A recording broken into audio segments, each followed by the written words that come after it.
you get absorbed in, and you are Sonic.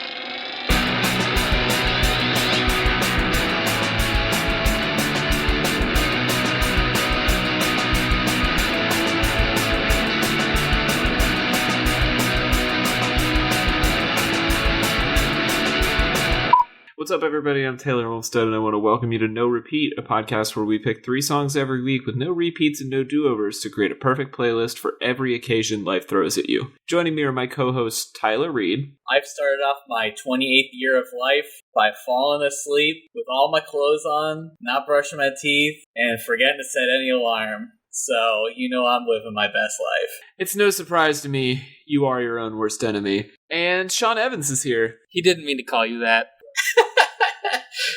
This week, listener Ivan gave us a companion challenge to our previous one. He challenged us to find the perfect song to fall asleep to. Sort of the moon to the sun of last week. Point of clarity. Go ahead, Sean. Was it a song to fall asleep to, or was it a song to listen to before you go to sleep? That's probably right. The exact wording of the prompt was the last song you listened to before going to sleep. Okay. So whether that's as you're falling asleep or before you get into bed, I feel like it could be either one. What was your approach there? I listen to music with intent, so I don't just have it running in the background, so I thoughtfully choose a song. I also listen to music on purpose. I thoughtfully choose a song as my last one. Oh, so you're saying that when the night is winding down, you pick one song and you're like, this is the song that I'm going to finish the night on. Yeah, if I have a playlist on, I'll be like, oh, I know this one's on here, I'm going to listen to that one last. Interesting. I don't listen to music as like noise before I go to sleep or anything like that, no. See, that's interesting. I love music too much. It's important to note that Ivan didn't specify how we were falling asleep or why we were falling asleep. This is sort of the most broad possible version of this, because I think we kind of default onto whatever, our normal nighttime rituals would be, as opposed to, say, the best song to play when you're falling asleep with your clothes on, which in fact would be Lit's My Own Worst Enemy. I was going to say, yours is probably like, stooped over your neighbor's brick wall in front of their house? That's not very nice at all. When it's time to party, Tyler always parties hard. That's not true at all. I spend my time playing Dungeons and Dragons, drinking very lightly, if at all. Lock up your daughters, everybody, because Tyler Reed is coming to town. I go to find vintage Godzilla action figures on weekends with my girlfriend. But Tyler does bring an excellent point. My approach on this challenge was to go for what I usually do on an average night. I have some insomnia, and that usually manifests as me laying in bed, not being able to fall asleep, but then once I'm asleep, I'm usually pretty good. So I listen to a lot of ambient music to try to fall asleep. Usually the simpler the better. And so what I was really looking for was a piece that was indicative of that kind of music. I did have some songs that were more on, I guess, the traditional pop and rock side that actually had sung lyrics to them. But at the end of the night, I always kind of gravitate towards that more instrumental ambient stuff. And so that's really where I was going. And then I just had to pick something that wasn't like 25 or 30 minutes long, because that's usually what I listen to. But I felt like that would be a little excessive for this podcast. Right. I had a similar approach, which you will note, listeners. I kind of picked the ideal situation, kind of like last week, where I thought about what I would like to fall asleep to. Typically, I, embarrassingly enough, will just watch YouTube videos of Hearthstone streams to fall asleep to, despite having not played the game in several years and having very little interest in it. I actually just pick the streamer that is the least exciting. So that's typically my sleep ritual. But no, I decided that if I were to actually fall asleep to music, this is what I would probably listen to. Or if I was reading, I'd be reading a nice book before bed. I'm curious, since Tyler and I are both kind of like listening to this music in bed, Sean, where is it that you're listening to this last song? Do you have like a specific ritual of like you put the song on and then lay in bed for a while before you fall asleep? Or is this like listening to music in the living room and then I'm going to go to bed? Like, is there a separation there? I pick out my clothes the night before, so I probably am listening to it either there or as I'm like brushing my teeth and getting ready to go to bed. But once I'm in bed, it's all book time. Interesting. So you're trying to remove screens as much as possible at the end of the night then?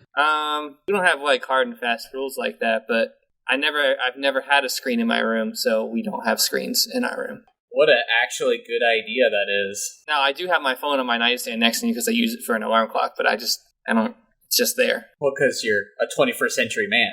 Right. Yeah, I bring that up because I do think that for a lot of people, that's been a growing theme of trying to disengage from phones and computers and TVs before bed. And as much as I want to be that person, I just can't. Like, the temptation is right there. Like, my phone is finally at least 2 steps away from my bed. I managed to get it that far away, but I just can't bring myself to put it in another room because I need it for the alarm. I feel like I would get to sleep so much faster if I could just find a place for it that wasn't essentially a foot from my bed. Well, since Sean is listening to his song before actually getting into bed, I think it makes the most sense for us to do his song first. Sean, what was your pick this week? So this week, my song is After the Storm by Kali Uchis, Tyler, the Creator, and Bootsy Collins. Hang on, baby. The sun will come out. Nothing good ever comes easy. I know times are rough, but winners don't quit, so don't you give up. The sun will come out, but we've been struggling endlessly. Someday we'll find the love. 'Cause after the storms, when the flowers bloom. Cali, what you mean? I take it offensive because I'm the hottest flower boy that popped up. Okay, so the reason that I chose this song is because funk is really relaxing for me to listen to, even though it can be a very driven genre and fast-paced and kind of like upbeat, but that's not a big deal to me because I like that groove. It's more about the groove, and I also like Bootsy Collins. Got a thing for Bootsy. Love you, Boots. But there are some other things that are really relaxing about this song, which this is going to sound really, really weird, right? Like, if you listen really close, on the and of 4, there's a woodblock hit. Yeah, I can hear it. You're right. It's a very soothing hit because it comes, like, right when there is, like, a logical break there, and it's just... And you're just like, wow, that's...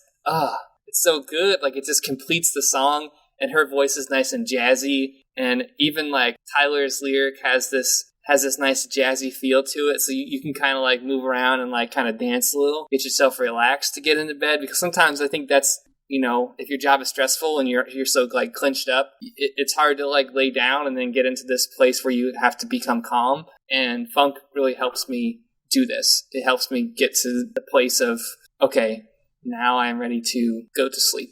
I mean, first and foremost, we have to shout out Bootsy Collins, Cincinnati native, like the three of us. I never got to eat at Bootsy's, his flagship restaurant, before it closed down, which is one of my great Cincinnati regrets. But when this song came along in our list of songs, I wasn't really familiar with Kali Uchis. I, of course, knew Tyler and Bootsy, and was kind of surprised to see this come in because I expected it to have a more aggressive funk flavor, especially with Tyler, the Creator, on it. But then when you listen to it, you realize it kind of fits Tyler's more recent, like, mellow work on albums like Flower Boy. It's got this really chilled out kind of almost like chill hop vibe to it. And so then digging a little bit deeper, I saw that it's actually produced by jazz outfit Bad Bad Not Good, which makes a lot of sense. I can definitely hear that in the instrumental. They actually made it on my B-sides this week, which is kind of cool. Yeah, I really, really like this song. It's got a fantastic little synth pattern in the main beat. I think her lyric is interesting enough to keep me interested. Like, it's not too repetitive, but it does have a very simple melody that just kind of like floats along on top of the instrumental. And both Bootsy and Tyler managed to put in pretty decent vocal features, but the star of the song is definitely that Bootsy Collins bass line. You're right, Sean. It's so funky. It just pulls you along. Like, you hear the first couple of notes and it just like takes you to this place, I really enjoy it.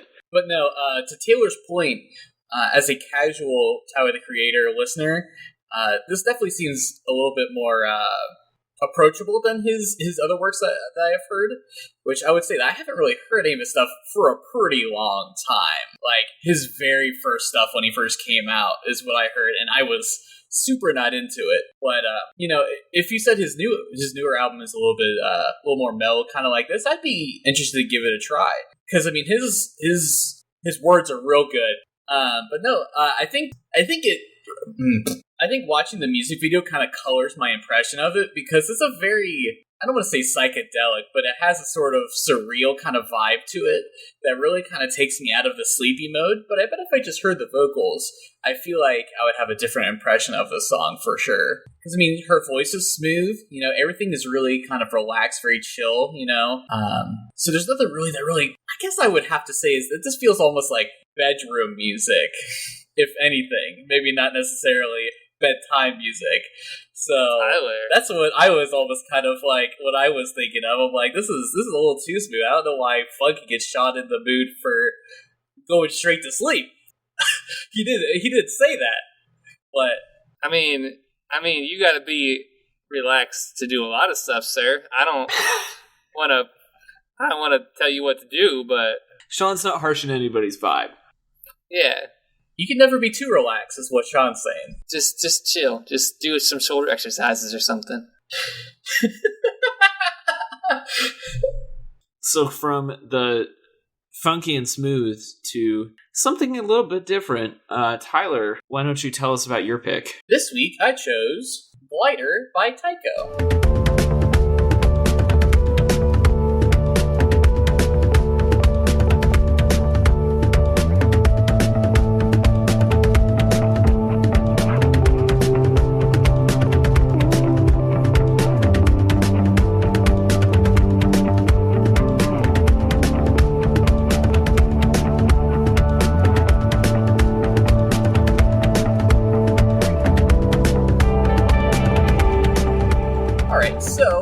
Tycho is, I actually don't know much about them, but they're a sort of chillwave, ambient rock, down-tempo, post-rock artist/band. They're kind of a group that I've always kind of casually listened to. I think actually Taylor introduced me to them in one way or another, but this album has kind of been on my desk for a while, and I've listened to it sporadically, and I actually listened to it quite a bit when I was first using my Echo. I currently don't use my Echo anymore, but I was I was really using that to kind of read a certain book I was reading at the time, and it felt like it was just kind of chill enough, but just enough kind of movement and kind of energy to kind of, to kind of make it interesting, to make it a little exciting, while I was reading, so that's kind of like why I ended up choosing it. I kind of wanted something that was kind of chill, kind of like Taylor's pick, but it was just a little bit more, a little extra to it. Yeah, I got really into the second Tycho album, Awake. I actually haven't listened to anything off of this record that this pick is from. I really like this song, though. It has, like you said, a little more movement.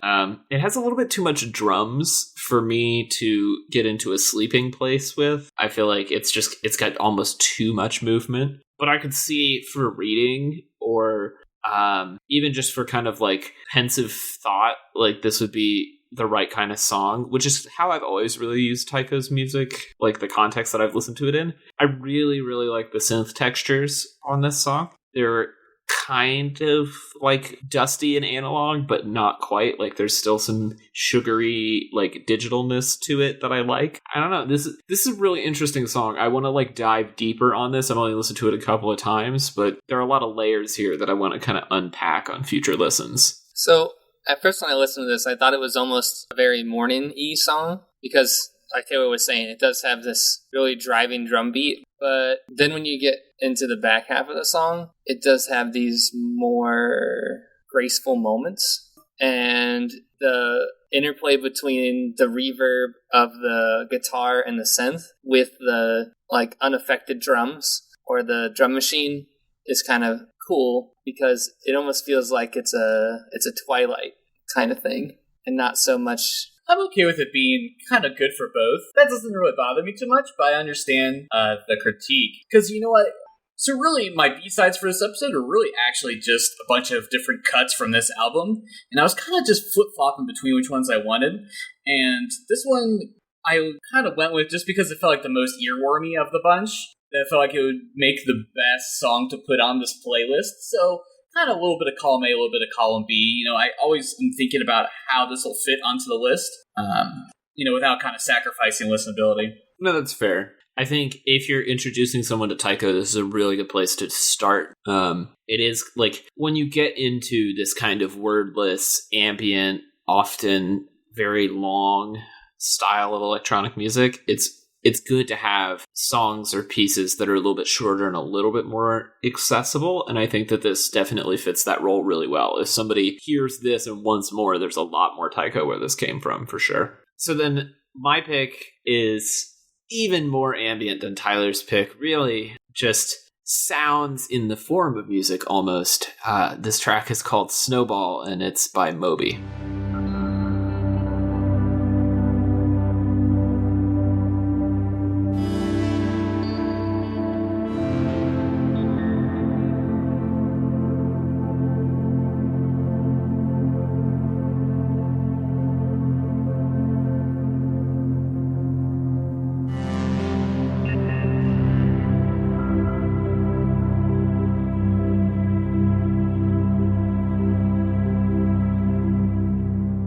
So Snowball is the second track on a bonus album that Moby put out in 2005 called Hotel Ambient. It's the ambient disc to his album Hotel. This kind of just like throwaway disc that came with the deluxe edition turned out to be so popular that he reissued it as its own album in 2014. And it's one of my favorite, actually, like 60 minutes of music. I really like this ambient disc from Moby a lot. I listen to it a lot, like probably twice a month at like peak times. The whole album feels a lot like this. It's very soft. It's almost exclusively pianos and synths. There's barely any drums on it. And it's just really useful for things like going to sleep or for kind of like trying to clear your mind. Moby actually followed up the reissue of this album with an album called Long Ambience 1, which is 4 hours and 20 minutes of basically this same kind of stuff. I didn't want to pick anything off of that because every song on it is longer than 20 minutes, and I thought that Sean's head would explode. So I went with the shortest and probably the most memorable track on the Hotel album for me, Snowball, because I really like the stereo panning in this track. I think it gives it a cool character when you're listening to it in headphones. And it has kind of an interesting chord progression that music theory people could tell me more about, but it sounds unlike any other piece of music that I know of anyway. So yeah, I really like this, and I'm totally prepared for no one else in the world to like it, but I'm into it. What you're saying is, it's a song you love but cannot recommend. That's not true. It's a song I missed that one. It's a song I use to fall asleep. I'm not saying that that makes it a good or bad song. I'm just saying that I listen to this song when I am like awake at 2 a.m. because I can't fall asleep. And so like it's useful and important to me in that way, but I can see how that may not be a use case that other people have. I mean, all I'm saying is, it's gonna feel real weird. You listen to some Dancing Queen, and then all of a sudden...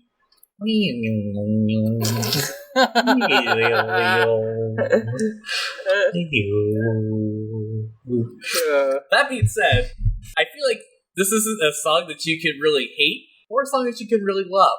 And it feels almost like a song you meditate to, which is the most appropriate thing that you would use this for, right? No, like meditate in silence. Some people meditate to music, Sean, and that is one of the specified purposes for this music, so I'll allow it.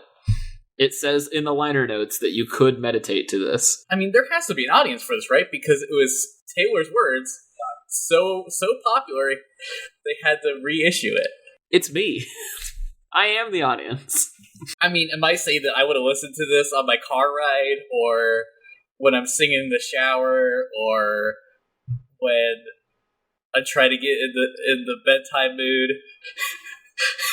Sean's bedtime mood, which is different from our bedtime mood, apparently. No, but that's fine. But if I can't sleep at all, and I'm feeling like I need to just zone out, I mean, this might be the song I'd listen to. I would not listen to this song. I'm just gonna be straight up front with that. I would not listen to this song. The use of stereo panning or flange is very jarring to listen to on speakers. I haven't even listened to this on headphones, and that would not be that pleasing to me because that effect is like really strong. I was trying to think of a good way to describe this. Like, I love that you're really into this in the same way that somebody might be into something like tractors or something, because it serves a purpose for you, but for somebody else like myself, like I don't really need a tractor, so I wouldn't be that interested in tractors. But to you, it means a lot, which is great. It's okay. The tractors don't need you, Sean. They do not. And neither does this song. Interesting, because I do really like Moby, but I don't know. Ambient music I'm really on the fence about it in general, because in my little guitar rig, I do have some ambient stuff to play ambient things. I don't know. It's just... Would you be into this if rock band Taking Back Sunday did a cover of this song? No, because I don't think that ambient music is that much fun to listen to, and that's not my writing style. I have way too many rules. As 6 episodes in, I'm already like, nope, it has to be under 4 minutes. It needs to be this. It has to be this. It needs to have this. And so having something that's just like ambient noise is just it's not going to work. Yeah, I mean, that's totally fair. And I think ambient is a genre with lots of shades of gray to it, right? This is, as far as I listen to, this is some of the most ambient. Like, Tycho is closer on the rock pop side of ambient. Like, there's drums, there's a discernible melody, it's going to a place. This is a 5-minute soundscape. There's no real momentum. There's no beat to speak of. Like, it's in a time signature, but it's not really, like, going a lot of places, which is why I like it, but I can see how it may be just way too little for most people. Like, I'm sure there are people who would listen to this and say, this isn't even music, this is just sound, which I would disagree with, but, you know. Right, we're one step away from a what is art discussion, and frankly, we're not qualified to have that discussion. Yeah. We are no longer freshmen in college, and we are not allowed to have that conversation anymore. So now it's time for notable B-sides. These are songs that were so close to making the cut, but got left on the cutting room floor. Anybody got some notable B-sides this week? I'm just going to dump all my ambient out on the table now so that Sean can get it out of his system. There was another Moby track called Homeward Angel. It's really good. The short version of it is 5.5 minutes, though. The long version is 10. Ooh, I remember that song. Is that the one by Train, Calling All You Angels? No, different song. But that's the Moby version of it. No, very different song. Also, the entire Music for Airports album by Brian Eno, all of which is cut into very long chunks. The new Sandro Perry album, In Another Life, is fantastic if you're into ambient with vocals. But then, as far as non-ambient things, I had Time Moves Slow by Bad Bad Not Good featuring Sam Herring. Like in the Movies by Vlad Holiday, and Don't Talk, Put Your Head on My Shoulder by Beach Boys, because sometimes you just need those beautiful vocal harmonies of the Beach Boys to lull you into slumber. My choices from Tycho's Epoch album were Horizon, Epoch, and Division. All very good tracks. Anything else, or just that? That's pretty much about as far as I got. I had some other things I was thinking about, but I just couldn't bring myself to naming them.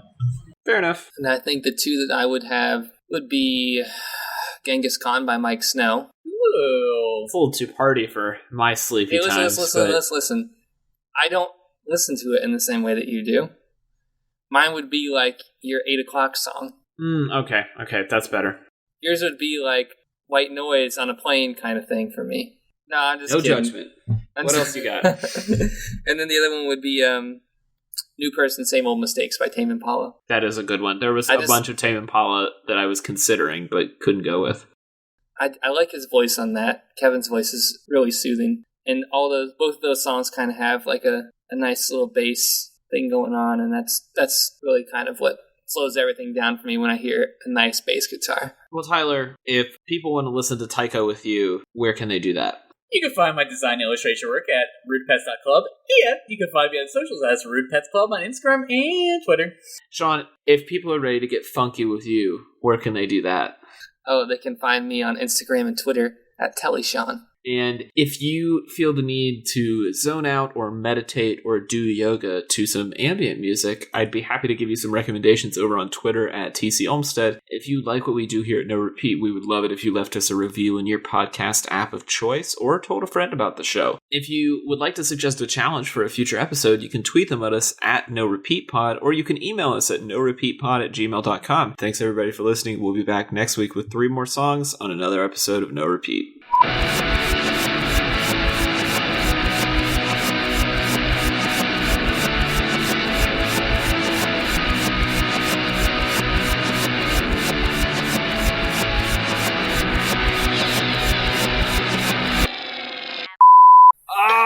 That reference intro was so good. I had a whole thing, I had a whole bit, sketched out for that too, but I was like, okay, this is just too low hanging, so I'm grabbing that fruit, because it's a Monday, and I don't care. I am my own worst enemy.